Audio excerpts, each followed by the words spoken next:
જે લોકો ઓપરેશન કર્યા પછી જે સ્મોકિંગ છોડતા નથી, તમાકુ ખાવાનું છોડતા નથી, એવા લોકોમાં શું થાય કે બ્લડ ફ્લો કહેતા હોય છે એકદમ ઓછો થઈ જતો હોય છે. લોહીનો પ્રવાહ ઓછો થાય તો એની અંદર છે ને લોહીના ગઠ્ઠા જામવાની શક્યતાઓ વધી જતી હોય.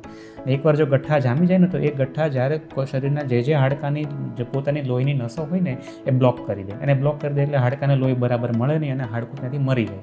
એના કારણે અસહ્ય દુખાવો થાય. પછી બીજું કે જ્યારે બ્લડ ફ્લો ઘટતો હોય લોહી છે ત્યારે છે ને એકદમ રૂજ આવવાની પ્રક્રિયા છે ને એકદમ ધીમી થતી હોય છે. જેટલી ધીમી થશે એટલે બીજા બેક્ટેરિયાઓનું આક્રમણ વધી જાય, બીજા બેક્ટેરિયાઓ છે શરીરના એ વધારે એક્ટિવ થતા હોય છે અને ઇન્ફેક્શનના ચાન્સ અનેક ગણા વધી જતા હોય. જે સ્મોકિંગ કરતા હોય ને એમાં 4 ગણી વધારે શક્યતાઓ રહેતી હોય છે હાડકો સુકાવવાની.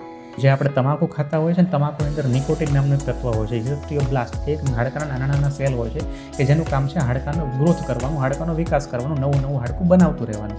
હવે એ ઓસ્ટિયોબ્લાસ્ટની એક્ટિવિટી જે છે ને એના ઉપર ખરાબ અસર કરે છે અને એનું કામ અટકાવી દે છે. એટલે નવું હાડકું, જે હાડકાની રૂજ આવવાની પ્રક્રિયામાં જે નવું હાડકું અંદર બનવાનું છે એ શક્યતાઓ એકદમ ઓછી થઈ છે. જે સ્મોકિંગ કરતા હોય છે એ લોકોમાં સ્મોકિંગના કારણે એવા ટોક્સિન નીકળતા હોય છે કે જે ઓસ્ટિયોક્લાસ્ટ એટલે કે હાડકાને ખાવાનું કામ કરતું હોય છે. આ ઉપરાંત વિટામિન ડી પણ ઘટાડતું હોય છે. વિટામિન ડીનું કામ શું છે કે હાડકાં વધારે મજબૂત થાય, શરીરમાં વધારે પડતું કેલ્શિયમ બનાવી શકે એના માટે મદદ કરતું હોય છે. હવે મદદગાર જ નથી તો કેલ્શિયમ પણ હાડકામાં ઓછું જમા થવાનું, હાડકાં એકદમ પરિણામે નબળા પડવાના છે. એટલે જે સ્મોકિંગ અને જે તમાકુનું વ્યસન હોય, દારૂનું વ્યસન હોય એ લોકોમાં છે ને હાડકું ન જોડાવાની શક્યતાઓ અનેક ગણી વધારે હોય છે. એટલે હંમેશા તમારું કોઈ પણ પ્રકારનું ઓપરેશન થાય, હાડકાનું ઓપરેશન, તો એ પછી તમારું કોઈ પણ વ્યસન હોય એ હંમેશા બંધ રાખવું જોઈએ.